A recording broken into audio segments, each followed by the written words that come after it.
Hello Westman, and welcome to one more edition of Cafe Diversity. On this show we're going to take you on a journey to meet the diverse people that live in Westman. We're going to hear about their stories, their background, and their many ways in which they contribute to our communities. This show is brought to you by Westman Immigrant Services and WCGTV. Thanks for being with us today. Today we have the pleasure of having a group of people from King George School. We have Robert Boyd, who is an EAL teacher, and later you're going to explain to us what EAL is. We also have Diana Huang, who is a student, grade 8 at King George School. We have Naomi Leadbeater from Brandon Neighbourhood Renewal Corporation. We have Janvi Patel, also from King George School, grade 8. And finally, we have Sophia Huang, who is also a student from King George School. Thanks for being here today, guys. Thanks for having us. Thank you. Thank you. So, people probably are wondering why are you here today, but we're going to be speaking about a lot of things, but starting with community projects. And Brandon Neighbourhood Renewal Corporation is an organization that works in Brandon and surrounding communities, and in many different things. Naomi, you are the Community Development Coordinator at Brandon Neighbourhood Renewal Corporation. So what is BNRC? So BNRC in Brandon is a downtown neighborhood renewal corporation. There's a number of other neighborhood renewal corporations in Winnipeg, and what we mainly do is look for ways to strengthen and grow the community. Sometimes that's through housing, sometimes that's through food security, and the other big part of my job is to help with community projects and cultural diversity. Good. So you just mentioned a few different things of part of BNRC, like housing and community projects and food programs. Can you specify a little bit more? How do they work into the community? Okay, so the BNRC is funded from the provincial, federal, and city of Brandon. And some of our housing programs are run through Manitoba Hydro. They're ones usually you apply for grants to fix up the front of your home or your roof. Other things that the housing people do, one of the big ones is the Brandon Energy Efficiency Program, which actually does retrofits on a lot of provincial housing. The food programming, we were a big partner in the Safe and Warm shelter this winter, and we're currently doing a community food assessment and work with the Community Garden Network. And the cultural piece and the community piece, we have a grant program where we can give up to $5,000 to each organization for programs that they want to do in the community. Wow, so that sounds like a lot of different things that BNRC does in our community. Tons, yeah. So you're the Community Development Coordinator. Yeah. And that's such a big title. So what is community development? Community development, the way I explain it to most people is I'm the person who gets people together that have different talents and different needs, and I help them work together so that they can do the projects that they really want to see as a success in Brandon. So helping people to get involved in their community and solving some of the issues, and also participating in all. Yeah, for sure. I think I'm on about 17 different boards. Some of them are gardening related, some of them are cultural, lots of festival planning, and very much just getting people together to work on projects that they're really excited about, and helping them sometimes give them money to fund those projects, and also just help with planning. And where they can find money and resources that they need in Brandon. Yeah, I'm sure a lot of people are eager to know more about how to get involved with this grant program and all that, and we're going to go back to that later. Sure. First, Robert Boyd, he's an EAL teacher, as I said before, at King George School, and he's participated in one of the projects that Naomi was talking about. But first, Robert, I said that you were going to explain what EAL is to people. What EAL is English as an additional language. Over the last 10 years or more now in Brandon, we've had all of these families come to us from different parts of the world, and they come with different levels of English, and we've invited them to our country, and our Brandon School Division knows the importance of giving these kids a good fighting chance in our communities, and supporting them in English is a big way to do that. So they put special programs into our schools called English as an Additional Language, a leveled program that these kids have all gone through. And it's always our goal to get them to high school and to regular programming as fast as they can. And when you meet these kids today, you can see their wonderful levels of English that they've accomplished. And I'm very proud of the Brandon School Division for keeping that program going and really giving these kids a chance to become a great part of our community. Mm-hmm. So we're talking here about a program which is EAL that is aiming at solving the issue of having a lot of people coming from different parts of the world to our school system in Manitoba, specifically in Brandon. Now, that's set like that, it seems like an easy task, but how long have you been working in this EAL position? I've been with King George School for 6 years now, and before that I was teaching in Taiwan. All of a sudden I came back to Brandon and saw this incredibly huge change in our city. Before you came in and you would rarely see someone from China or India, and now all of a sudden you cannot go anywhere in Brandon without meeting somebody that's come from another country. So it was really a great opportunity for me because I came back and got a job fairly quickly just because of the background I had teaching overseas, and now I came back home and I get to do what I like to do. Of course, and you were mentioning also about the great job the Brandon School Division does in trying to meet a challenge, because it's probably a big challenge still today, right? Right now, somewhere between 30 and 40% of our student body has come to us from other countries. And I think Brandon School Division realizes that we need to put the resources into these kids because they are going to be our community members later, and they're going to be a big part of this city for years to come. And the better you educate people, the better you incorporate them into our city, the better things are going to happen later. So I think it's working really well. Yes, and I'm going to rewind a little bit and go back to what your role as a teacher. So you teach them English in order to allow them to integrate quickly and in the best way possible to... we run our program to help them get the skills, the strategies that they need to get to regular classes. It's a 4-stage program when they're from grades 4 to 8. And yeah, we want them as quickly as they can to be in the classroom, be understanding the regular teachers, but coming to Canada, you don't have those skills. And so it just supplements them and helps them along. It gets them a little bit faster. And I imagine that a lot of them were really good students sometimes at their schools back home, and they bring a lot of knowledge and skills, but is that, transferable? Yes, absolutely. That process of moving to a new country, new culture and all that. So EAL must probably include not only language, but also a lot of culture. And we try and get the kids involved in everything. I want them in our student council, our sports teams, our cultural events. We want them all included in our school. So I think a good EAL program gets these kids involved in all parts of their school. And we've had student council presidents, and these guys are on the sports teams, and they participate in the cultural days. And now King George, before when I got there, it was very divided. I would have my Chinese kids, and it was a lot to do with the language. You always go back and you speak the language that you're comfortable with. So I could look at the playground, and there was the Chinese kids and the Spanish kids, and they were comfortable speaking to each other. And I'm going, that's fine, but we want to somehow bring us together as a school community. And language is certainly one thing, but the sports and the culture and everything else to share together also has done a great job in bringing our school community together. Yes, and I think that at the end will reflect also outside of the school in the community at large. Right. I want these kids to go on to high school and participate in the same way. And I want them to be a part of our community later.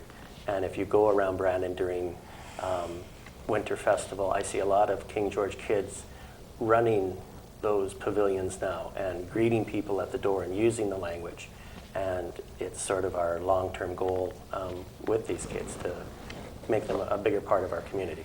Sure, and the project you have been working for the last few years called Culture Days talks about that and all the things that you do in order to achieve those goals. But we're going to go back to that later. Let's meet Diana Juan, because she's eager to speak and show us how good her English is after working with Robert. How are you, Diana? Good. You originally come from? Came from China, Okay, and China is a large country, so what part of China exactly? around Shanghai. Is it colder? Pardon? Cold? Cold? Cold. Cold Do you have winters? snow Snow? and ice? Kinda. The weather is kind of like here, but a little wetter. But Nowhere is like here, I think. But, how do you Just like winter. Brandon? I like weather here. You like it, yeah. I'm just referring to the winter. Nowhere in the world can be like, especially the last winter that we had. Yeah. Yeah. So, how long have you lived in Brandon? Almost 6 years. 6 years. And in those, when you came to Brandon, did you speak any English at all? No. No, I think it's amazing because I've been trying to learn more than those 6 years, and your English is wow. So that talks about the great job that they do at school, and probably you spend a lot of time practicing too. So let's meet Jambi. She's originally from India. So Hi. which country is larger, China or India? China. China is bigger. Yeah, China is Okay. bigger. See, I'm not sure about that. So I'll probably have a lot of to learn from you. And what part of India are you from? Gujarat. Gujarat? Gujarat. Yeah. And what part is that geographically? Western. The western part Yeah, of India? western part Okay. of India. Yeah. And both Diana and Jambi are wearing some traditional dress, very beautiful today. What is your dress about, Jambi? Is it a traditional dress from your family or from your hometown? Yeah, it's from it's traditional dress of all India. Mm-hmm. Yeah, like some we have on events like we wear this dress and then celebrate. So only on Festival? special days? Yeah, only on special. Well, thanks for wearing it today. Yeah, and we're going to meet finally. We have Sophia, Yep. Sophia Huang, and she's also from China. Yep. How are you today, Sophia? Good. So, how long have you been in Brandon and King George School? I've been in Brandon like over 2 years, and I think I stayed in King George about almost 2 years. 2 years, Yeah. and you came to Brandon 3 years ago. 2 years ago. 2 years ago. Did Yeah. you speak any English before that? Yes, a little bit. Okay, because it's still. I think it's amazing. I don't know how you do it, especially when you come from Asian languages that are totally different. I speak Spanish originally, and learning English was kind of easier because there are a lot of similar words and similar alphabet. But I think you guys do great, and I think we're going to go back to how you do it later, okay? So Naomi, going back to community grants, you mentioned that there is money to be given away. Yep. And you mentioned that there is a lot of different programs, but the community grant program allows people to apply to this program. How is the application process? Great. So the applications are available online on the BNRC websites. And we do an intake every month, so there's a deadline on the 10th of each month. It's a pretty simple application form. It just asks you what kind of project you're doing and what you want to spend the money on. And then once it's submitted, I usually go over the applications and we pick out all of the questions that people might ask about it. And it can be anything from capacity building, like a workshop series, to an event, or a beautification project if you want to get kids at a school together to clean up the neighborhood. That would be something that we would support as well. So every grant program we usually have criteria that people need to meet, whether that is geographically or it has to meet some principles. What is the criteria behind your grant program? Okay, so for the community projects, the BNRC does have a boundary on it, and it's from 24th Street to Franklin Street, and from the Assiniboine River to Park Avenue. So as long as your event or your business or your school is located in that area, you're eligible. We're not like some other programs where you have to be incorporated. You don't have to be incorporated. It can just be a group of interested people, like at King George, for example, it was the teachers and parent council and the principal and the kids, but they're not a registered charity or anything. And other than that, it just has to hit on one of our sort of areas of focus. So this year that's cultural diversity, youth programming, capacity building, so well-being and events, and beautification. So basically, if I have a great idea about a community project that I think is going to benefit, is going to relate to any of those areas, I can come and speak to you. Yeah, absolutely. And you help me go through all the paperwork? Yeah. Right. So quite often, like with King George, we sat down and had a couple planning sessions and went through question by question just to make sure that we had the right answers and we knew what was going on. And that's always best to make an appointment with me beforehand, and then we can get all the information that we need. Now, more than an idea, I imagine that people also need to have some other things like a budget and things like that.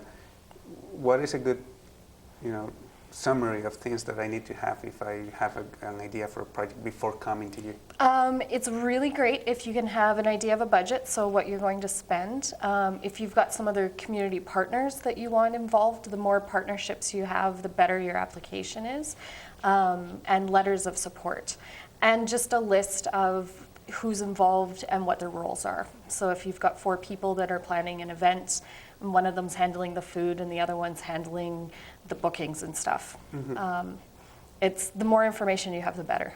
And we talked about the general idea and the areas that BNRC wants to fund and all that, but what specific things would BNRC fund? For example, if I want to buy food for my project, or if I want to hire a musician or hire someone to do some art, or what kind of things would you fund? Right, so what's eligible is any food expenses or supplies or crafts. Those are all eligible. Honorariums for artists are eligible.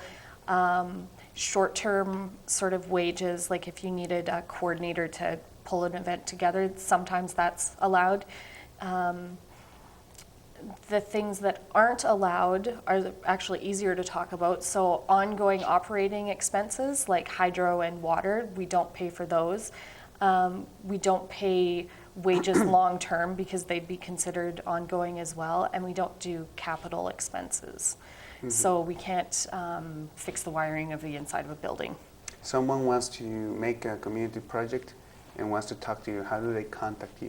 My phone number is 204-729-2494, or my email is n.leadbeater@brandon.ca. Good, and we're talking about community and the projects and all that, but especially about money. How much money does BNRC spend in community projects yearly? Okay, so there's $50,000 per year, and that can be split up into any number of projects, but the maximum we can give a single project is $5,000.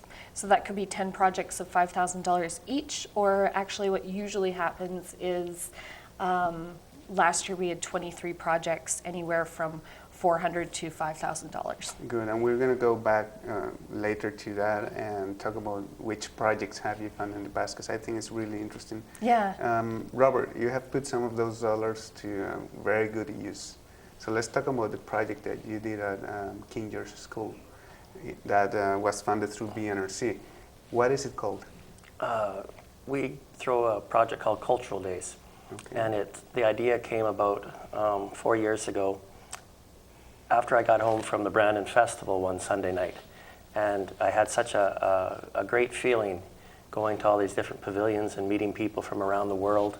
And I said, we have a school setting here that has almost 30-40% kids from around the world. And what can we put into our school that would incorporate those feelings? So 4 years ago, we started with a cultural day, and it was just a chance for the kids to wear their costumes, perform, and it started off small. And all of a sudden, our parent council got involved and said, you know, this is such a good thing. Can you do a cultural evening so all the parents can come? So the second year, we had our cultural day and our cultural evening. And slowly it got bigger and bigger, and we got the city of Brandon involved, and Westman Immigration got involved, and it's grown over the last 4 years. And all of a sudden this year, we heard about the grants from Brandon Neighbourhood Renewal and got in contact with Naomi, and we went through the whole process that she just said. And it does take time. You have to be willing to sit down and really know your project and the costs, and be very specific with things. But the money that we got from it to bring in artists, to bring in performers, all those different things that normally we wouldn't have any chance to get, was well worth the work. And we thank Naomi so much for coming to our parent council meetings and meeting with us and sort of seeing our vision for our school. And it was a great show this year. It was absolutely fantastic. So is this an original project, I mean an original idea of King George, or teachers and parents, or it happens at different schools too, do you know? Around the city, you see little pockets. Heritage Days at Vincent Massey, and I know other schools bring in small or performers all the time, and certainly look at different cultures. We've tried to sort of take it to that next level of all year long planning little projects that keep the kids going, and then having it all come together for our cultural days and cultural evenings. So, and we certainly try and share our ideas with the different schools in our community. So, yeah, it's gotten very big and it's good, but we're lucky to have people that are jumping on board with us. Yeah, and I imagine it's a lot of work too. So you were mentioning before that parents are involved, the students work in planning the project as well. I have a student committee, I have a parent council meeting, I have a teacher committee, and then I have the different pockets around the city of people that help me find performers, caterers, musicians. Yeah, so it's let me meet a lot of people, a lot of connections for our school. It's brought our kids together on different committees, and it's been nothing but great for our school. Yeah, and I think you're right, because it's great to have the chance of not only seeing culture, but also sharing your own culture. Part of what you're doing today with your Scottish outfit, you were saying that is a McKinnon. My mother was a McKinnon, so I've been looking for a kilt for a lot of years now, and they're hard to find. Yeah. Impossible to find. I think people just keep them and put away. So I was lucky that Naomi had a friend who's an excellent seamstress, and away she went, and I have a kilt now. So. Yeah, and I think it really truly helps everybody else, like today, me to understand just by seeing the culture out there, who you are and where you come from and all that, and it helps us overall, I mean, to be better Canadians by knowing our neighbors. What thing we're finding though, my kids that come from other countries have a very good idea of their cultures and where they're from. Kids that were born here sometimes don't know those earlier roots. So another thing we try and do in our school is ancestor research projects. Mm-hmm. Talk to your parents, talk to your grandparents, see where you're from. What was the reason you came to Canada? Find out a little bit more about your history. Mm-hmm. And the kids have sort of enjoyed that process as well. So it's not just all about cultural days and eating somebody's food or seeing a costume. We've tried to take it to that next step deeper for the kids to be proud of where they come from. Yeah, and I think you do a great job doing that. Now, when do culture days happen at King George? Before we threw it a little earlier in the year, just after Christmas, but we find it conflicted with the Brandon Festival, and everyone was very busy and couldn't get over to help us, so we moved it a little bit later. So normally it's just before spring break. So this year our cultural evening was March 26th and 27th, which will be right around when it is again next year. Open to the community both days. This year I'm not sure how many people we would have had in the gym for cultural evening. It was very close to a capacity crowd, and so that's really enjoyable. I'm sure a lot of people that are watching this attended that evening, and but it's good to mention that it's free. Yeah, it's people free. Are welcome, no matter, you don't have to be a student or a parent, or you just need to come to King George and that's great. Show up and enjoy. Yeah, good. So, Diana, you were participating, you have probably participated a few times now because you're going to high school next year. What can you say about Culture Days? I really enjoy Cultural Days a lot. It's not only about showing your own culture, it's like learning about other cultures too. You can express your cultures, like the costumes, and try different foods and watch different performances. Mm-hmm. And the performers are proud of their countries and cultures. So you put on your own performance for Culture Days, or how did you participate in your own case? I have been a volunteer in the food room, helping like serve the foods.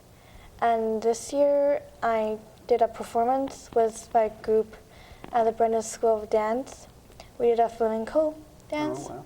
Yes, for the cultural night and cultural day. I helped in the one of the performance room, Mm-hmm. and like played the music and helped the So what was your favorite performance outside of your own performance? I enjoyed every performance. It's hard to say. I guess the hoop dancers. Yeah, or you can As a also say all dancer? the performances. That Yeah. would be okay too. But the hoop dancers is a good answer too. So, Janvi, you come originally from India. Yeah. Did you get a chance to do something about your culture, about India at Culture Days? Yeah. What did you do specifically? Well, I performed yoga Oh, and I danced mhm. with, I danced with another my Nice. friend. And yoga, it's of course an Asian Indian tradition. Do you find any different the yoga that people do here in Canada? No, No. that's the same. Yeah, everyone do like proper way. Was in. That's good. I'm India. always curious about that. So you said that you also did some dancing. What kind of dancing? Bollywood. Bollywood. Yeah. Okay. What is Bollywood? Because I know a lot of people don't know about that. It's related to Hollywood, right? So it's about movies. Yeah, well, Bollywood dancing is dancing. I just don't know how to explain it. It's a lot of Bollywood movies are movies that are filmed in India. Yeah. Right? Yeah. Okay. So Right. the dancing is related to. Yeah, kind of, and Yeah. kind of to our like festivals. Oh, okay. So it's very fancy and with a lot of different colors and all Yeah. that. Great. I love to see it one time. So I love Indian dancing. So, Sophia, you also come from China. You're also going to high school, and you also participated at Culture Days. Yeah. What was your favorite thing to do at Culture Days? My favorite thing to do is probably to watch other performers, the performance. And I also performed with my friends, which has a group, and we danced around the world. Mm-hmm. And I also enjoyed the performance too. Mm-hmm. What did you learn about some of your other friends or some of the other people that participated? We were just saying about Bollywood, and I had an idea, but she helped me to know better. What did you learn from Culture Days? I learned more other countries' cultures, and I know more, see more, and yeah.